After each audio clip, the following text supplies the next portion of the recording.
Hello friends, let us now learn about polysaccharides. Right? What are these polysaccharides? Polysaccharides, poly are many, saccharides are carbohydrate molecules. That means glucose molecules. Look, see these carbohydrates, if you see, are made up of many monosaccharides. See, first we will see what is a monosaccharide. Monosaccharide is a glucose. You do not need to know the structure of glucose, but if you wanted to know, this looks something like this with oxygen. I'll draw it again. Right, oxygen will be at one side and at one end it contains CH2OH and it has OH at all the ends. It's something like this. You do not need to know the structure. Just remember that it has six ringed structure with oxygen at one side. So this is glucose. Right? Glucose, it is only one unit, right? So this is mono is one and saccharide is one glucose molecule or one carbohydrate molecule. That is monosaccharide. Then we have polysaccharide. What is polysaccharide? Polysaccharide is presence of many monosaccharides. This is one monosaccharide, second, third, fourth, fifth, sixth. If all these are connected to each other by bonds and there are many like this, then that is polysaccharide.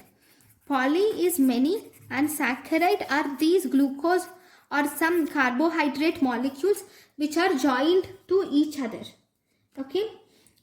Then if many glucoses are joined together, then we call it as cellulose, which is present in plants.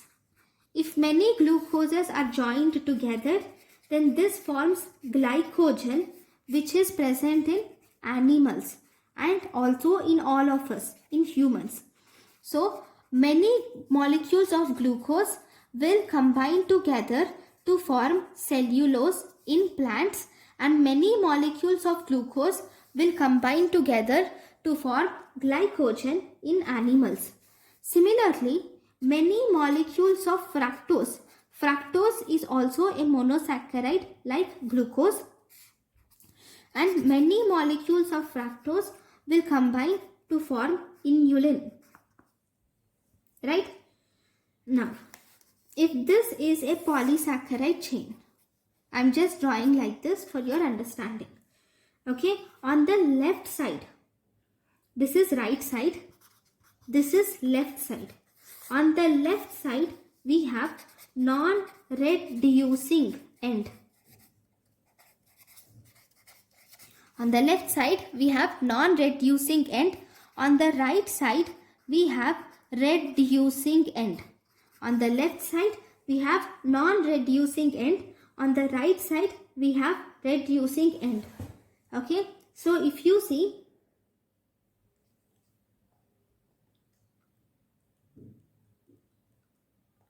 so some of these molecules have both the reducing end and non-reducing end.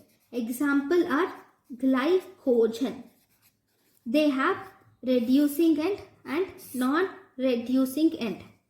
Okay. If they have the reducing end, okay, this reducing end, so this is the starch molecule, this is the reducing end, right? To this end, iodine will get and attached and it forms starch iodine bond which gives blue color. That means if you take a solution which contains starch and if you add iodine to it, then it gives blue color solution. That means to this solution you will find blue color. But if you add a test tube containing cellulose, okay, and if you add iodine to this solution, it will not give blue color.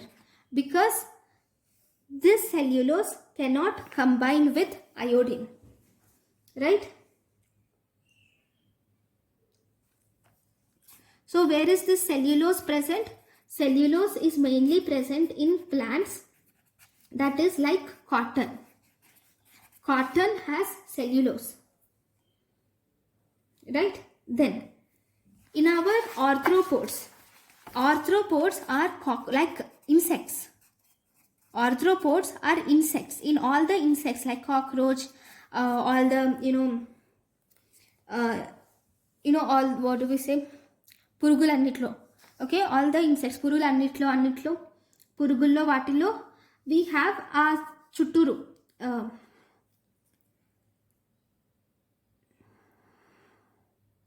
okay, the skeleton. See, in our body we have bones, has skeleton. Similarly, the arthropods or insects have skeleton outside their body. If you touch a cockroach, the outer surface of cockroach is thick, it is tough, like it is tougher than the inner part of cockroach, right? The outer part of cockroach is tougher because of this molecule called as chitin. This chitin is also a polysaccharide, which is actually heteropolysaccharide. That means it has different monosaccharides will combine to form the chitin. Okay, so this is about the polysaccharides. Thank you for watching.